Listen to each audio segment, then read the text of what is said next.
Olá pessoal, bom dia e a paz do Senhor para todos. Estamos mais uma vez com o canal aberto para todos com curiosidade bíblica com Ronaldo de Veleiro. Antes do que tudo, se inscreve lá no meu canal, dá aquele toque lá no sininho, né, para que vocês possam estar por dentro de todas as curiosidades bíblicas. Conto com vocês e se inscreve e assiste os nossos vídeos, tá uma bênção, tá uma maravilha com curiosidade bíblica para todos nós, né? Com Ronaldo de Veleiro. Ah, mas tem muita gente que não sabe escrever, eu não sabe qual é o, o tema certo, mas eu quero deixar aí claro para os irmãos, né? Com o nome Curiosidade Bíblica com Ronaldo de Veleiro. Se inscreve lá, assista o vídeo, tá uma maravilha. Tem muita gente, como sempre digo, que não tem aquele conhecimento teológico, bíblico, né, histórico, cultural da Bíblia. Então vamos lá, Curiosidade Bíblica com Ronaldo de Veleiro. Conto com vocês e vamos que vamos para a curiosidade bíblica de hoje. Hoje está sendo uma maravilha também, mas o tema ele é muito interessante. Eu quero contar com todos vocês para vocês comentar também, trazer, né, vários comentários de vocês. Aí a curiosidade bíblica de hoje é essa de hoje. O que Jesus quis dizer com o camelo e agulha? Qual é o significado desta parábola, desta mensagem, dessa história, dessa cultura? O que é que vocês entendem, o que vocês pensam, analisam, a curiosidade de vocês sobre este tema? O que Jesus quis dizer com o camelo e a agulha? Vamos lá? Vamos começar aqui. O importante, na verdade, na interpretação da frase usada por Cristo, é mais fácil passar o camelo pelo buraco de uma agulha do que um rico entrar no reino de Deus. A gente vai saber que, na verdade, é analisar o contexto em que ela dita, que ela fala, escreve, né? Vejamos primeiro o estudo do contexto, porque ele nos ajudará na boa compreensão do texto. Ou seja, nós vamos ler de novo aqui para os irmãos. Vejamos primeiro o estudo do contexto, porque ele nos ajudará na boa compreensão do texto. O contexto é a interpretação, certo? Que é na linguagem que muita gente estuda no curso teológico curricular, que é a hermenêutica, que é a arte de interpretar o texto. Porém, aqui o texto é aonde nós iremos ler o texto para interpretar, dentro do texto, extrair o contexto, que é a luz de esclarecer aquilo que nós estamos lendo. O moço rico aproximou-se de Cristo, dirigindo-lhe a pergunta: Mestre, que farei de bom para alcançar a vida eterna? Onde é que está lá, irmão? Onde é que está escrito da verdade? Está em Mateus, capítulo 19, versículo 16. Jesus o informa da necessidade de guardar os mandamentos. A resposta do jovem foi incontinente. Ele respondeu: tudo isto tenho observado, que me falta ainda, ou seja, que me falta fazer mais. Preso aos bens materiais, a sua maneira de guardar os mandamentos não se coaduna com as diretrizes divinas. Diante desta realidade, foi que Cristo lhe expôs a necessidade de guardar os mandamentos, não de maneira fria, ritualística e farisaica, mas sim de acordo com o desprendimento celeste. O jovem rico, embora houvesse guardado os mandamentos literalmente, a sua atitude egoísta não se harmonizava com o que Deus espera de nós. Guardar os mandamentos na letra, mas não no espírito. Por isso, de maneira franca e sincera, Jesus Cristo apresentou o que lhe faltava. Desprende-se completamente das posses terrestres. O pedido do mestre pareceu exigente demais para ser cumprido, portanto, o diálogo ou a conversa foi encerrado naquele momento. E nesse momento, Cristo usa a célebre frase que tem sido mal interpretada ao longo do tempo por não se compreender o verdadeiro sentido do que significavam as palavras camelo e agulha no dito ou na parábola de Jesus. Obviamente, o tempo foi dando interpretação equivocadas e normalmente uma delas acabou ficando como a verdadeira, podendo não ser o que realmente Cristo quis dizer.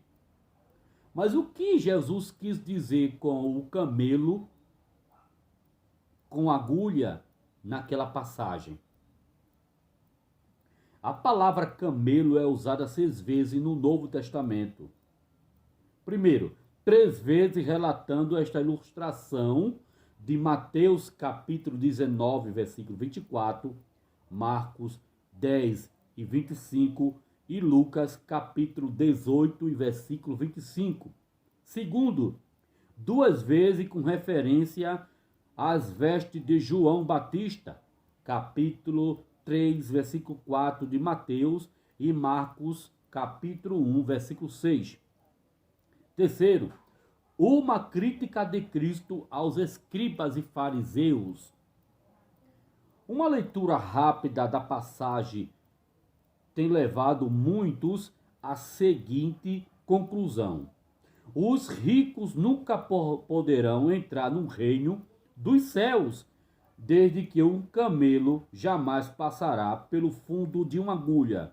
É verdade que é dificílimo para o homem rico obter o reino do céu.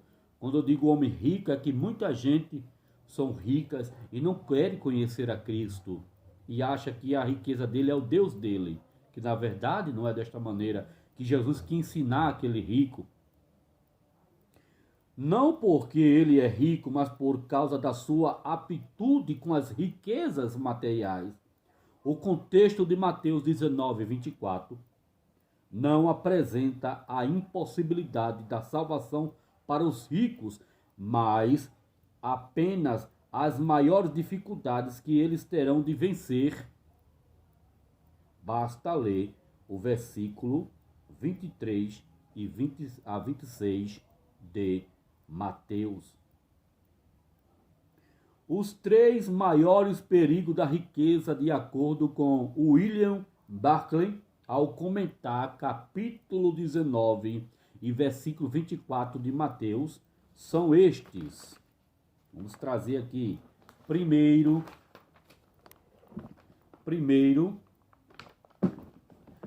as posses numerosas fomentam uma falsa independência. Quem tem bens materiais é inclinado a pensar que pode vencer qualquer situação inesperada. O dinheiro leva a pessoa a pensar que ele pode comprar o caminho da felicidade, bem como aquele que o livrara da dor. Pensa ainda que pode afastar todas as dificuldades sem Deus. Segundo, as riquezas prendem as pessoas a este mundo, porque onde está o teu tesouro, aí está também o teu coração. Mateus capítulo 6, versículo 21.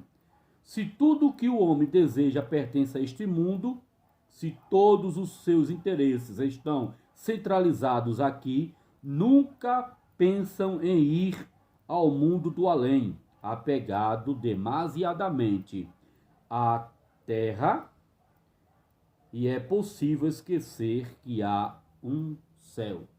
Terceiro, as riquezas tendem a fazer a pessoa egoísta. Por mais que possua, é natural ao homem desejar um pouco mais. O suficiente é sempre um pouco mais do que se tem. A pessoa que chegou a desfrutar do luxo e da comunidade sempre tende a temer e viver sem eles. A vida se converte em uma luta cansativa para reter o que se possui.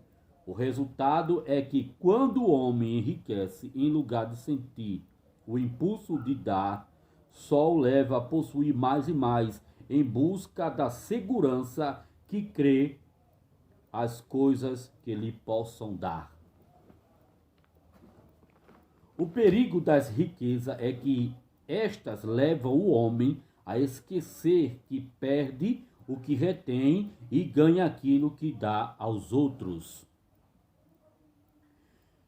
Há, na verdade, três interpretações sobre o dito de Jesus em Mateus capítulo 19, versículo 24, quando se tornaram tradicionais, mas foram formadas durante os séculos posteriores do cristianismo e, portanto, precisam ser rejeitadas. Vamos conhecê-las para que possamos entender qual foi a melhor explicação para a frase. Louvado seja o nome do Senhor. Aqui, na verdade, é um tema muito importante para nós, não é? Na verdade, é um tema muito importante para nós. Louvado seja o nome do Senhor. A primeira interpretação dá-se a entender que essa interpretação tem sido mais propagada nos últimos séculos, mas carece de fundamentação exegética, uma interpretação, uma leitura mais cuidadosa, certo? Histórica e teológica, podendo trazer distorções no significado do dito de Jesus. Essa interpretação diz o seguinte: no Oriente Antigo, as caravanas com seus cavalos viajavam por dias e muitas vezes chegavam de noite com suas cargas até as cidades onde seriam comercializadas suas cargas. Eram proibidos de entrar nas cidades que eram muradas, mas tinha passagens estreitas por onde os camelos poderiam passar, mas por seres tão estreitas não permitiam que os camelos entrassem com as suas cargas.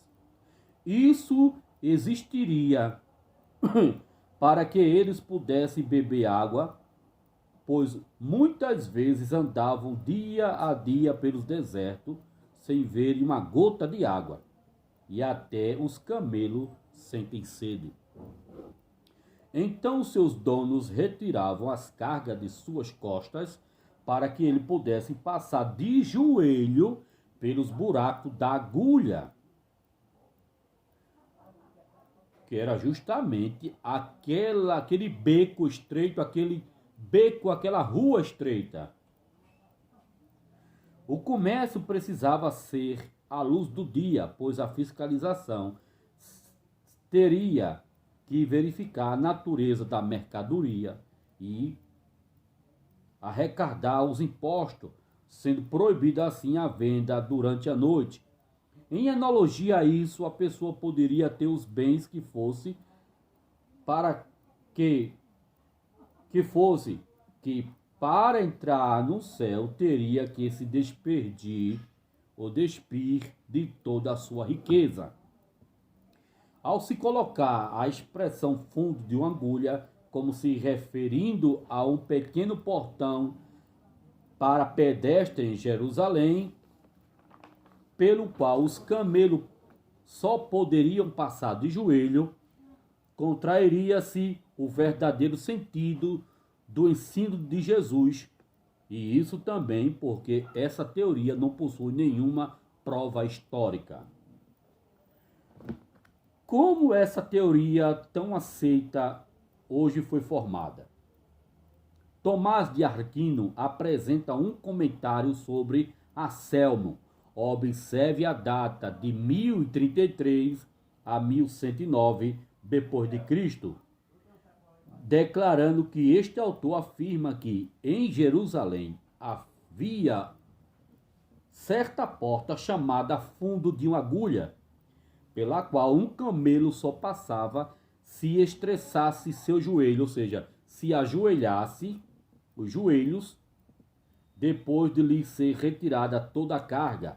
Existem muitas outras vagas situações, mais ou menos idênticas à seguinte. Lord Nelson ouviu falar, faz muitos anos, em Hebron, de uma entrada estreita para os que passavam a pé, ao lado da porta grande que se dominava ao fundo de uma agulha. Talvez um livro que mais contribuiu para que esta ideia se generalizasse foi Memória de um Repórter dos Tempos de Cristo, do padre Carlos Herédia, onde ele faz menção a esta porta estreita chamada fundo de uma agulha. Devemos notar bem que o próprio autor nos adverte num prólogo que sua obra é uma novela. No século XV foi tentado o oposto, que o fundo de uma agulha foi aumentando pela referência ao pequeno portal que era usado por viajantes ao pé ao entrarem em uma cidade murada, pela qual o camelo poderia passar ajoelhado depois de removida a sua carga, e também arrastar-se sobre os seus joelhos. Assim, o homem rico teria que se desprender-se de suas riquezas ou de seu amor por elas e humilhar-se sobre os seus joelhos, que significa perante Deus. Mas como em Mateus 23, versículo 24, Jesus tinha em mente um mosquito e um camelo real, assim, aqui, vamos ler de novo para vocês. Mas como em Mateus 23, versículo 24, Jesus tinha em mente um mosquito e um camelo reais, assim aqui camelo e fundo de uma agulha são reais. O livro Joias do Novo Testamento em grego, de Katherine Weston, diz que tem imaginado que o buraco da agulha referido fosse uma pontilhola no muro de Jerusalém, através da qual pudesse finalmente passar um camelo, depois de muitos puxões e empurrões. No entanto, o grego de Mateus 19, 24 e de Marcos 10 e 25 fala de uma agulha usada como linha, enquanto que o de Lucas 18 e 25 usa o termo médico, que indica uma agulha usada nas operações cirúrgicas. Que confusão é essa? A palavra grega usada por Mateus é rafis, agulha de costura, enquanto que Lucas, por ser médico, empregou a linguagem belone, que significa agulha cirúrgica. Lembremos de que Lucas era o médico e Marcos ouvia as histórias de Pedro, que era pescador e usava a agulha como linha para consertar as redes. Se eles usassem a palavra agulha usando o termo técnico de suas próprias profissões, é mais do que evidente que no texto não é considerada nenhuma pontiola, mas sim o pequeno orifício de uma agulha de costura.